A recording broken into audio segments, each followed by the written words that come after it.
దేవునికి స్తోత్రం. ప్రభు నామంలో మీ అందరికీ వందనాలు. ఈరోజు ఆదికాండము 48వ అధ్యాయాన్ని ధ్యానం చేసుకుందాం ప్రియులారా. గడిచిన దినమందు ఆదికాండము 47వ అధ్యాయంలో యోసేపు తన అన్నలకు ఐగుప్తు ప్రాంతంలో గోషెన్ అనే ప్రాంతంలో వారి యొక్క జనాంగానికి స్థలాన్ని చూపించి అక్కడ వారు నివాసం ఏర్పరచుకునేటట్లు చేశాడు. ప్రియ దేవుని బిడ్డలారా, యోసేపు ఐగుప్తు దేశం అంతటి మీద అధికారిగా ఉన్నాడు కనుక ఫరోతో మాట్లాడి, నా జనాంగము కరువు ప్రాంతము నుండి మన దేశానికి వచ్చింది. ఆ కనాను ప్రాంతంలో భయంకరమైనటువంటి కరువు ఉండడం చేత వారు నా తండ్రి గారితో కూడా ఐగుప్తు ప్రాంతానికి తీసుకురమ్మని చెప్పినప్పుడు వారు వెళ్ళి నా తండ్రి గారిని వారితో కూడా ఉన్నటువంటి సమస్తమును తీసుకొని ఆ యొక్క జనాన్ని వెంట పెట్టుకొని మన ఐగుప్తు దేశంలోకి ప్రవేశించారు. గోషేను ప్రాంతంలో వారు స్థిర నివాసము ఏర్పరచుకొని వారు జీవిస్తున్నారని చెప్పి ఫరోతో వారు పర్మిషన్ తీసుకొని వారు ప్రియ దేవుని బిడ్డలారా అక్కడ నివాసం చేస్తూ ఉంటున్నారు. దేవుడు యోసేపుని ప్రేమించి యోసేపు చేస్తున్నటువంటి పనులన్నిటిలో దేవుడు తోడై ఉండి వారి యొక్క సొంత వారిని ఐగుప్తు ప్రాంతానికి రప్పించడానికి దేవుడు కృప చూపించాడు. ప్రియ దేవుని బిడ్డలారా, అలాగూ వారు గోషేను ప్రాంతంలో ఉన్నారు. వారు ధాన్యం కొరకు యోసేపు దగ్గరికి పదే పదే వచ్చి వారి దగ్గర ఉన్నటువంటి ధనము చేత ఆ ధనాన్నంతా కూడా యోసేపుకి ఇచ్చి ధాన్యాన్ని కొనుక్కొని వెళ్ళేవారు. అలాగూ వారి దగ్గర ఉన్నటువంటి ధనమంతయు కూడా ఆ యొక్క డబ్బంతయు కూడా అయిపోయిన తర్వాత వారు సంపాదించుకున్నటువంటి ఆ పొలములను ఆస్తులను యోసేపుకు అమ్మి ధాన్యాన్ని కొనుక్కున్నారు. తర్వాత అదంతా కూడా అయిపోయిన తర్వాత యోసేపు దగ్గర నుంచి ధాన్యాన్ని తీసుకొని వ్యవసాయం చేయాలని తీర్మానం తీసుకున్నారు. ఇజ్రాయేలు ప్రజలు ఒక తీర్మానాన్ని కలిగి యోసేపు దగ్గరికి వచ్చి తన దగ్గర ఉన్నటువంటి ధాన్యాన్ని తీసుకొని ఆ యొక్క గోషేను ప్రాంతంలో ఉన్నటువంటి స్థలాలలో ఆ విత్తనాలు చల్లి వ్యవసాయం చేయడము ఆరంభించారు. ప్రియ దేవుని బిడ్డలారా, అలాగూ యోసేపు వారిని తెలివితో జ్ఞానముతో వారు ఎంత మాత్రము కూడా అశ్రద్ధగా ఉండకుండా సోమరులుగా ఉండకుండా వారికి ఒక తెలివైనటువంటి ఉపాయమును చెప్పి వారికి ధాన్యాన్ని ఇచ్చాడు. వారు ఇచ్చినటువంటి ఆ ధాన్యాన్ని తీసుకెళ్ళి వారు ఆ యొక్క ప్రాంతంలో పొలాన్ని వ్యవసాయాన్ని చేయడాన్ని ఆరంభించి ఆ యొక్క పండిన పంటలో 5వ భాగాన్ని ఫరోకు తీసుకొచ్చి ఇస్తుండేవారు.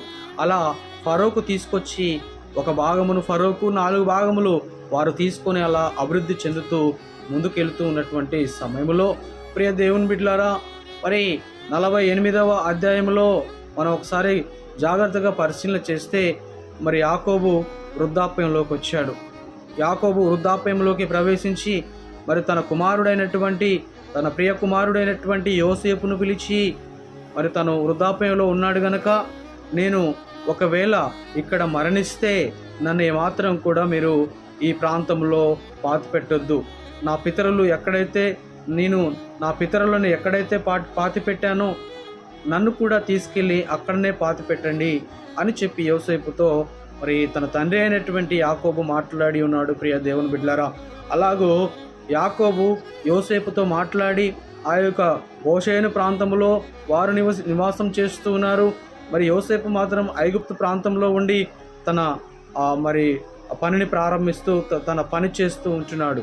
ప్రియ దేవుని బిడ్డలారా, మనం ఒకసారి జాగ్రత్తగా గమనిస్తే ఈ లేఖనాలన్నీ మనం క్షుణ్ణంగా పరిశీలన చేస్తే యాకోబు యొక్క ఆ జీవితం అంతయు కూడా ముందుకు కొనసాగుతూ ఉంటుంది. 48వ అధ్యాయంకి వచ్చి ఒకసారి మనము జ్ఞాపకం చేసుకుందాం. యాకోబు అనారోగ్య పరిస్థితుల గుండా వెళ్తున్నాడని చెప్పి ఆ యోసేపుకు తెలియచేయబడింది. అలాగూ తెలియజేయబడినప్పుడు యోసేపు తన కుమారులిద్దరిని తీసుకొని ఆ ప్రాంతానికి వెళ్ళాలని ప్రయాణమై వెళ్ళిపోతూ ఉంటున్నాడు. ప్రియ దేవుని బిడ్డలారా, యోసేపు తన 2 కుమారులు వస్తున్నారని చెప్పి యాకోబుకు తెలియబడింది. యాకోబు తెలుసుకున్న తర్వాత తను మరి బలహీనుడై, శక్తిహీనుడై, మరి దృష్టి మాంద్యము గలవాడై ఉన్నప్పుడు ఎప్పుడైతే తన కుమారుడు తన యొద్దకు వస్తున్నాడని చెప్పి తెలుసుకున్నాడో బలమును పుంజుకొని లేచి బలాన్ని తెచ్చుకొని తన కోసం ఎదురు చూస్తూ ఉంటున్నాడు. ప్రియ దేవుని బిడ్డలారా, యోసేపు తన తండ్రి అయినటువంటి యాకోబును మరి చూడడానికి, తన యోగక్షేమాలు ఎలా ఉన్నాయో తెలుసుకోవడానికి, తన ఆరోగ్యం ఎలా ఉందో తెలుసుకోవడానికి ఒక బాధ్యత కలిగి మరి యోసేపు వెళతా ఉంటున్నాడు. మరి యాకోబు 147 సంవత్సరాల జీవితాన్ని జీవించాడు. తన ప్రయాణాన్ని కొనసాగించాడు. దేవుని మీద ఆధారపడి మరి ఎన్నో దుఃఖకరమైనటువంటి దినాల గుండా యాకోబు వెళ్ళాడు. ప్రియ దేవుని బిడ్డలారా, ఆయనను దేవుడు యాకోబుకు వాగ్దానం చేశాడు కదా. యాకోబుతో దేవుడు మాట్లాడి, ఇదిగో యాకోబు, ఇజ్రాయేలు, నీ యొక్క సంతానాన్ని నేను వృద్ధి చేస్తాను, నీ సంతానాన్ని నేను అభివృద్ధి చేస్తాను, ఇసుక రేణువుల వలె, ఆకాశ నక్షత్రముల వలె నీ పితరులకు ఇచ్చినటువంటి వాగ్దానాన్ని నేను నీకు కూడా ఇస్తూ ఉన్నానని చెప్పి దేవుడు వాగ్దానం చేశాడు కదా. అలాగనే యాకోబుతో దేవుడు వాగ్దానం చేసి తనతో మాట్లాడాడు. ప్రియ దేవుని బిడ్డలారా, వృద్ధాప్య దశకు వచ్చేసరికి యోసేపును పిలిపించుకోవాలని ఆశ కలిగి ఉన్నాడు. ఆ కనాను ప్రాంతము నుంచి భయంకరమైనటువంటి ఆ కరువు పరిస్థితుల గుండా వెళుతున్నటువంటి వారి కుటుంబీకులు ఐగుప్తు ప్రాంతంలో ఒక గోషేను ప్రాంతంలో వచ్చి నివాసం ఏర్పరచుకున్నారు. ఐగుప్తు ప్రాంతం మీద అధికారిగా ఉన్నటువంటి యోసేపు వారికి కావలసినవి సమస్తమును కూడా సమకూర్చాడు. వారి దగ్గర ఉన్నటువంటివి ఆ యొక్క ధనమును, ఆ యొక్క ఆస్తులను, ఆ చుట్టుపక్క ప్రాంతంలో ఉన్నటువంటి వారి ఆస్తులను యోసేపు కొని మరి దాచిపెట్టి ఫరోకు అప్పగించాడు. ధాన్యాన్ని వారు మరి డబ్బిచ్చి, ధనమిచ్చి కొనుక్కొని తర్వాత యోసేపు దగ్గర ధాన్యాన్ని తీసుకొని వ్యవసాయము చేయనారంభించి అలా జీవనాన్ని కొనసాగిస్తూ వారు ముందుకెళ్లారు. ప్రియ దేవుని బిడ్డలారా, తండ్రి మాత్రము వృద్ధాప్యంలో ఉండి మరి తన ఆరోగ్యము దినదినము క్షీణిస్తూ ఉంది. తన అనారోగ్య పాలై వృద్ధాప్యములో మరి చనిపోయేటటువంటి ఆ స్థితిలోకి వెళ్ళినప్పుడు మరి యోసేపును చూడాలని ఆశపడ్డాడు. ఆ యొక్క యోసేపును చూడాలని చెప్పి ఆశపడి కబురు పంపించి యోసేపు వచ్చేటట్లు యాకోబు చేశాడు. ప్రియ దేవుని బిడ్డలారా, మరి యోసేపు వస్తున్నాడని తెలుసుకున్నటువంటి యాకోబు సంతోషిస్తున్నాడు. మరి ఎంతో మరి చివరి దినములలో, చివరి గడియలో మరి యోసేపును, తన కుమారులను చూసి ఆనందపడాలని చెప్పి యాకోబు ఆలోచన చేస్తూ ఉంటున్నాడు. ప్రియ దేవుని బిడ్డలారా, అలాగూ యోసేపు తన కుమారులిద్దరిని తీసుకొని మరి యాకోబు దగ్గరికి వచ్చినప్పుడు ఎంతో మరి ఆనందముతో చూసి మరి కౌగిలించుకొని ముద్దు పెట్టుకున్నాడు. ఎంతో మన అనారోగ్య పరిస్థితులుగా ఉన్నటువంటి యాకోబు బలాన్ని తెచ్చుకొని, బలముతో పుంజుకొని తనని చూసి సంతోషిస్తూ ఉంటున్నాడు. ప్రియ దేవుని బిడ్డలారా, మరి యోసేపుతో కూడా ఉన్న మరి ఇద్దరిని చూసి, నా కుమారుడా, వీరిద్దరు ఎవరు? నీతో కూడా ఉన్నటువంటి వీరిద్దరు కూడా ఎవరు? ఈ మనుష్యులు ఎవరు అని యోసేపును అడిగినప్పుడు మరి యోసేపు సమాధానం ఇస్తూ ఉంటున్నాడు. తండ్రి గారు, వీరు నాకు ఐగుప్తులో పుట్టినటువంటి నా ఇద్దరు కుమారులు. పెద్ద కుమారుని పేరు మనష్షే, రెండవ కుమారుని పేరు ఎఫ్రాయిము. మరి వీరిద్దరు కూడా నాకు ఐగుప్తు ప్రాంతంలో మరి ఫరో నాకు మరి వివాహము చేసినప్పుడు మరి పోతీఫరు కుమార్తె అయినటువంటి ఆమె సంతానములో నుంచి నేను వివాహం చేసుకొని దేవుడు నాకు వీరిని అనుగ్రహించాడు అని చెప్పి తండ్రితో చెప్పాడు. ప్రియ దేవుని బిడ్డలారా, అలా చెప్పినప్పుడు మరి యాకోబు ఎంతో ఆనందిస్తూ ఉన్నాడు, ఎంతో సంతోషిస్తూ ఉన్నాడు. తన కుమారుని నేను చూస్తానా, నేను చావక మునుపు నా కుమారుణ్ణి చూడగలనా అని అనుకున్నటువంటి యాకోబు యోసేపును చూశాడు. యోసేపు మరి ఏ స్థితిలో ఉన్నాడో చూశాడు.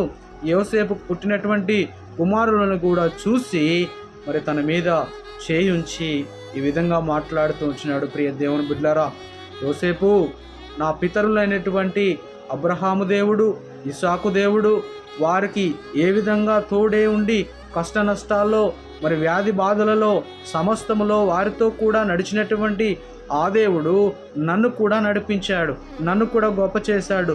నాకు కూడా దేవుడు సహాయకుడిగా ఉన్నాడు. దీనస్థితిలో, దరిద్ర స్థితిలో, అనారోగ్య పరిస్థితిలో నా పితరుల దేవుడు నాకు తోడై ఉండి ఏ అపాయము రాకుండా నన్ను రక్షించాడు, నన్ను కాపాడాడు. యోసేపు నన్ను కాపాడినటువంటి దేవుడు, నా పితరులకు సహాయం చేసినటువంటి దేవుడు, నన్ను హెచ్చిస్తానని చెప్పినటువంటి దేవుడు, జనాంగాన్ని అధికము చేసి వృద్ధి చేస్తానని చెప్పినటువంటి దేవుడు మరి నీకు కూడా తోడై ఉండబోతా ఉంటున్నాడు, నిన్ను కూడా ఆశీర్వదించబోతా ఉంటున్నాడు. యోసేపు, నేను చెప్తున్నటువంటి మాటలు జాగ్రత్తగా విను. నేను చనిపోబోతూ ఉన్నాను. వృద్ధాప్యములో నేను అనారోగ్య పరిస్థితులుగా నా యొక్క దినములను నేను పూర్తి చేసుకొని నా పితరుల దగ్గరకు చేరబోతూ ఉంటున్నాను. నేను చెప్పే మాటలు జాగ్రత్తగా విను. నిన్ను దేవుడు వృద్ధి చేస్తాడు, నిన్ను అంచెలంచెలుగా దేవుడు ఆశీర్వదించాడు. మరి ఆశీర్వదించి నీ కుమారుల ద్వారా దేవుడు నిన్ను హెచ్చించి, నన్ను ఏ విధంగా హెచ్చించాడో, సంతానం ద్వారా నాకు దేవుడు ఎలాగైతే నాకు తోడై ఉండి నడిపించాడో నీకు కూడా దేవుడు తోడై ఉండి నడిపిస్తాడని చెప్పి మరి యోసేపుతో మాట్లాడుతూ మరి తన ఇద్దరి కుమారులను దగ్గరకు తీసుకుని కుడివైపు మరి ఆ యొక్క ఎఫ్రాయిమును, ఎడమవైపు మరి మనుష్యను పెట్టుకొని తన యొక్క చేతిని ఆ యొక్క ఎఫ్రాయిము మీద పెట్టి ఆశీర్వదించాలని చూస్తూ ఉంటున్నాడు. ప్రియ దేవుని బిడ్డలారా, ఈ యొక్క ఎఫ్రాయిము మనుష్యులు యోసేపుకు జన్మించినటువంటి ఇద్దరు కుమారులు. వారిని చూసి యాకోబు ఏమని మాట్లాడుతూ ఉన్నాడంటే, నీకు జన్మించినటువంటి ఈ ఇద్దరు కుమారులు ఇక మీదట నీ కుమారులు అనబడరు. వీరు నా కుమారులుగా, అనగా నాకు పుట్టినటువంటి మొట్టమొదటి కుమారుడు రూబేను షిమ్యోనుతో కూడా వీరు మరి సమానముగా ఎంచబడతారు. వారితో కూడా వీరికి సమానమైనటువంటి హక్కులు ఉంటాయని చెప్పి మరి రూబేను షిమ్యోనులతో కూడా మరి ఆస్తిని, ఆ యొక్క ఆస్తిలో పాలును ఈ ఇద్దరికి కూడా యాకోబు పంచి వాళ్ళని ఆశ కలిగి ఉన్నాడు. ఏమని మాట్లాడుతూ ఉన్నాడు? ప్రియ దేవుని బిడ్డలారా, జాగ్రత్తగా మనం పరిశీలన చేద్దాం.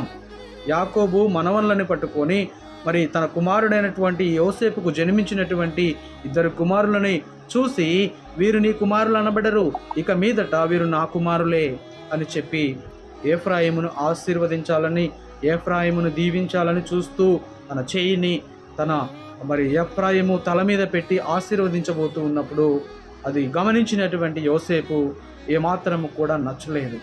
నా తండ్రి, మీరు చేస్తున్నది తప్పు. అతడు చిన్నవాడు, మరి నా ఎడమవైపు ఉన్నటువంటి కుమారుడు మనష్షే పెద్ద కుమారుడు, ఇతన్ని కదా మీరు దీవించాలి, పెద్ద కుమారుని కదా మీరు ఆశీర్వదించాలి అని చెప్పి యోసేపు తన తండ్రి అయినటువంటి మరి యాకోబుతో మాట్లాడాడు. ప్రియ దేవుని బిడ్డలారా, అలా మాట్లాడినప్పుడు, నా కుమారుడా, నాకు తెలుసు, నాకంతయు తెలుసు, ఇప్పటికీ మరి ఈ యొక్క కార్యం ఇలాగే జరుగుతూ ఉంది.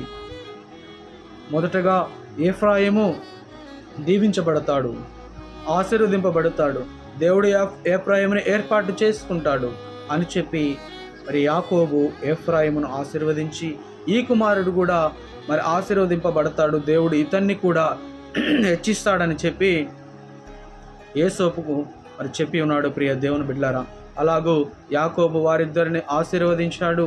వారిద్దరిని మరి జాగ్రత్తగా మరి వారి తలల మీద చేతులు పెట్టి యాకోబు వారిని దీవించాడు, ఆశీర్వదించాడు. ప్రియ దేవుని బిడ్డలారా, మరి యాకోబు అంటాడు, ప్రియ దేవుని బిడ్డలారా, ఒకసారి మనము జ్ఞాపకం చేస్తే, నేను అనేక దినములను దుఃఖకాంతుడిగా ఉన్నాను, అనేక దినములను ఎంతో వేదనకరమైనటువంటి ఆ యొక్క జీవితాన్ని నేను జీవించాను. నీ తల్లి ఎఫ్రతా మార్గములో మరణించింది. నీవు పుట్టిన తర్వాత మరి నీ తమ్ముడు జన్మించిన తర్వాత, యోసేపు జాగ్రత్తగా విను, నీ తమ్ముడు జన్మించిన తర్వాత మరి నీ తల్లి మరణించింది. నీ యొక్క తల్లి మరణించిన తర్వాత నేను దుఃఖకాంతుడనయ్యాను. ఎన్నో రాత్రులు వేదనకరమైనటువంటి జీవితాన్ని జీవించాను. ఎఫ్రతా మార్గములో నీ తల్లి, అనగా బెత్లెహేములో ఆ మార్గములో చనిపోయినప్పుడు బెత్లెహేములో నేను నీ తల్లిని పాతిపెట్టాను. అవి ఇంకనూ నాకు గుర్తొస్తూ ఉంటున్నాయి. ప్రియ కుమారుడా యోసేపు, దేవుడు నిన్ను ఆశీర్వదిస్తాడు, దేవుడు నిన్ను గొప్ప చేస్తాడు అని చెప్పి యోసేపుతో మాట్లాడాడు. ప్రియ దేవుని బిడ్డలారా, తన మరి యొక్క మరణకరమైనటువంటి దినములు దగ్గరికి వస్తూ ఉంటున్నాయి అని తెలుసుకున్నటువంటి యాకోబు ఆ విషయాలన్నీ కూడా యోసేపుతో మాట్లాడి తనకు పుట్టినటువంటి సంతానాన్ని మరి యాకోబు ఆశీర్వదించాడు.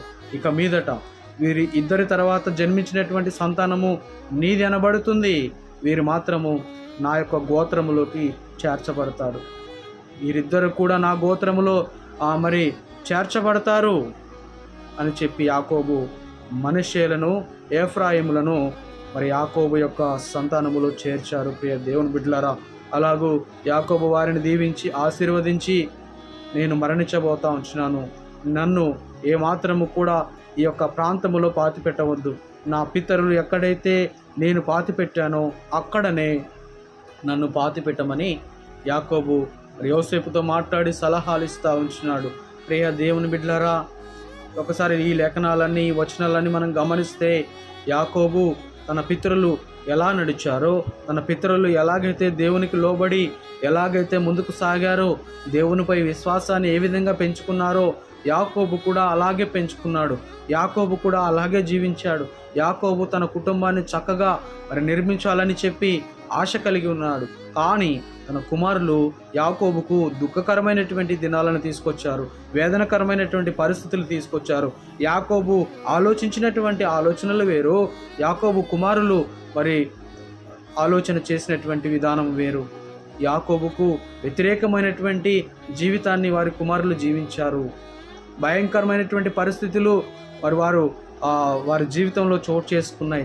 అందును బట్టి యాకోబు అనేక మార్లు దేవుని సన్నిధిలో మొరపెట్టాడు, దేవుని సన్నిధిలో మరి ఎంతో గోజాడి మరి దుఃఖముతో ప్రార్థన చేశాడు. ప్రియ దేవుని బిడ్డలారా, కుమారులను చూసి అయ్యో ఏంటి ఈ భయంకరమైనటువంటి పరిస్థితి అని చెప్పి మరి యాకోబు ఎన్నో దినములు మరి దుఃఖించినట్లుగా, వేదనకరమైనటువంటి పరిస్థితుల గుండా వెళ్ళినట్లుగా మనము లేఖనాలలో చూడవచ్చు.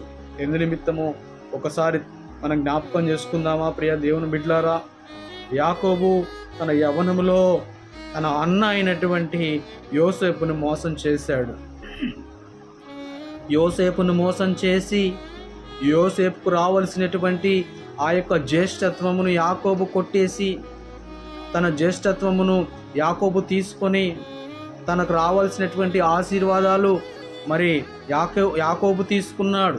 తన అన్నకు దక్కాల్సినటువంటి ఆ యొక్క ఆశీర్వాదాలను ఇస్సాకు దగ్గర నుంచి యాకోబు తీసుకొని దొంగతనంగా మరి తన మేనమామైనటువంటి మరి ఇంటికి చేరుకొని అక్కడ నివాసం ఏర్పరచుకున్నాడు. అక్కడికి వెళ్ళి లాబాను చేత అనేక మార్లు మరి ఎన్నో సందర్భాల్లో బాధపడినటువంటి రోజులు ఉన్నాయి, ఎన్నో సందర్భాల్లో దుఃఖించినటువంటి రోజులు ఉన్నాయి. ప్రియ దేవుని బిడ్డలారా, మరి ఆ యొక్క పరిస్థితులను మనం జ్ఞాపకం చేసుకుంటే లాబాను దగ్గర మరి భార్యల నిమిత్తము 7 సంవత్సరాల మరి ఉద్యోగాన్ని చేశాడు. అక్కడ ఎన్నో శ్రమలను అనుభవించాడు. ఎందు నిమిత్తమో తెలుసా? అన్నను మోసం చేసినటువంటి యాకోబు అన్న దగ్గర ఉన్నటువంటి ఆశీర్వాదాలను, అన్నకు దక్కాల్సినటువంటి ఆశీర్వాదాలను తను కొట్టేసినటువంటి ఆ పరిస్థితిని బట్టి యాకోబు శ్రమలను పొందుకుంటున్నాడు. శ్రమలను పొందుకొని ముందుకు సాగాడు. ప్రియ దేవుని బిడ్డలారా, ఎలాగైనాను దేవుడు యాకోబు మీద ఒక ప్రణాళిక కలిగి ఉన్నాడు కాబట్టి, యాకోబు మీద ఒక సంకల్పం, ఒక మరి ఆ ప్రణాళిక కలిగి వెళుతూ ఉన్నాడు కనుక, ప్రియ దేవుని బిడ్డలారా, యాకోబు ద్వారా వచ్చినటువంటి సంతానాన్ని దేవుడు ఎన్నుకున్నాడు. దేవుడు ఎన్నుకొని ముందుకు కొనసాగిస్తూ అలా వెళుతూ ఉంటున్నాడు. ప్రియ దేవుని బిడ్డలారా, ఎలాగైనా యాకోబు మరి తనకు పుట్టినటువంటి కుమారుల ద్వారా దుఃఖాన్ని, వేదనకరమైన పరిస్థితులను తను పొందుకున్నాడు. ఎన్నో దినముల నుంచి మరి ఆ యొక్క భయంకరమైన పరిస్థితుల నుంచి మరి తర్వాత విడిపించబడి ఒక కొడుకు యోసేపును చూసి, తనకు ప్రియమైనటువంటి ఆ యోసేపును చూశాడు, సంతోషించాడు. మరి కరువు సమయంలో, భయంకరమైనటువంటి పరిస్థితులలో యాకోబు మరి యోసేపు దగ్గరికి చేరుకున్నాడు. ఆ ప్రాంతంలో వెళ్ళి అక్కడ తనకు కలిగి ఉన్నటువంటి పరిస్థితిని చూసి ఎంతో సంతోషించాడు. తన వృద్ధాప్యంలోకి వెళ్ళి మంద దృష్టి కలిగి ఉన్నప్పుడు మరి తన పరిస్థితి, అనారోగ్య పరిస్థితి రోజు రోజుకు దిగజారిపోతూ ఉన్నప్పుడు మరలా యాకోబును తన కుమారులను చూసి ఆనందించాలని మరి 48వ అధ్యాయంలో మరి ఆశపడ్డాడు. ప్రియ దేవుని బిడ్డలారా, ఆశపడి వారిని పిలిపించుకున్నాడు. మరి యోసేపు కుమారులను మరి వారి యొక్క తలల మీద చేతులుంచి మరి ఆశీర్వదించాడు. యోసేపును కూడా ఆశీర్వదించి, నేను ఎలాగైతే ముందుకు వెళ్ళానో, నేను ఎలాగైతే దేవునికి భయపడి, నా పితరులు పూజించినటువంటి దేవునికి భయపడి ఎలాగైతే నేను దేవుని మీద ఆధారపడ్డానో, నీవు కూడా అలాగే ఆధారపడాలి, దేవుడు నిన్ను కూడా హెచ్చిస్తాడు అని చెప్పి యోసేపుకు మరి సూక్తులు చెప్పి మరి యాకోబు అలా ముందుకు వెళ్ళాడు. ప్రియ దేవుని బిడ్డలారా, మనం ఒకసారి జాగ్రత్తగా పరిశీలన చేద్దాం. ఈ యొక్క సమయంలో దేవుడు యోసేపును ఏర్పాటు చేసుకోబోతున్నాడు. యోసేపు సంతానాన్ని దీవించి ఆశీర్వదింపబోతున్నాడు. కనుక మనం ఒకసారి మరి ఈ లేఖనాలన్నీ కూడా క్షుణ్ణంగా పరిశీలన చేసి ముందుకెళదాం. దేవుని యొక్క ప్రణాళిక ఎలా ఉంటుంది అంటే, దేవుడు ఒక వ్యక్తిని ఏర్పాటు చేసుకుంటే ఖచ్చితంగా ఆ వ్యక్తిని ఆశీర్వదించేంత వరకు దేవుడు మరి విడిచిపెట్టాడు. ఏమాత్రము కూడా విడిచిపెట్టే దేవుడు కాదు. మనం సేవిస్తున్నటువంటి దేవుడు, మనం పూజిస్తున్నటువంటి దేవుడు తనపై విశ్వాసము కనపరిస్తే ఖచ్చితంగా ఆయన మనల్ని పట్టుకొని ఒక ఉన్నతమైనటువంటి స్థానములోకి తీసుకెళ్లేటటువంటి దేవుణ్ణి మనం కలిగి ఉన్నాం. ప్రియ దేవుని బిడ్డలారా, మనం దేవుని యందు నమ్మకము కలిగి ఎప్పుడైతే ముందుకు సాగుతామో మరి దేవుడు మనల్ని తన చేయితో పట్టుకొని మరి ఉన్నతమైనటువంటి స్థానాల్లోకి తీసుకెళ్ళి కూర్చోబెట్టే వాడే ఉంటున్నాడు. కనుక ఈ లేఖనాలన్నీ కూడా మనం పరిశీలించి ముందుకెళ్తూ మరి ఇలాగ ధ్యానం చేసుకుంటూ ఉన్నట్లయితే దేవుడు మాట్లాడిన ఈ మాటలను బట్టి మనము తర్వాతి జరగబోయేటటువంటి 49వ అధ్యాయంలో ఏ పరిస్థితులు చోటు చేసుకోబోతుంటున్నాయో, ఎలా మరి యాకోబు జీవితము ఎలా ముగిసిపోతూ ఉందో, మరి యోసేపును దేవుడు ఎలా ఆశీర్వదింపబోతా ఉంచున్నాడో, ఈ విషయాలన్నీ కూడా మనం జాగ్రత్తగా పరిశీలన చేసి ముందుకు వెళదాం. ప్రియ దేవుని బిడ్డలారా, దేవుడు మాట్లాడినటువంటి ఈ విలువైనటువంటి మాటలను బట్టి ఆయన ఎడల మనం భయభక్తులు కలిగి, విశ్వాసము నమ్మకము కలిగి, యోసేపు ఎలాగైతే దేవుని ఎడల మరి భయాన్ని భక్తులను కలిగి ఎలాగైతే వెళ్ళాడో ఆ విధంగానే మనము వెళ్ళాలని చెప్పి నేను ప్రభు పేరిట మనవి చేస్తూ ఈ నా కొద్ది మాటలను ముగిస్తూ ఉంటున్నాను. దేవుని నామానికి మహిమ కలుగును గాక. Amen, amen, amen.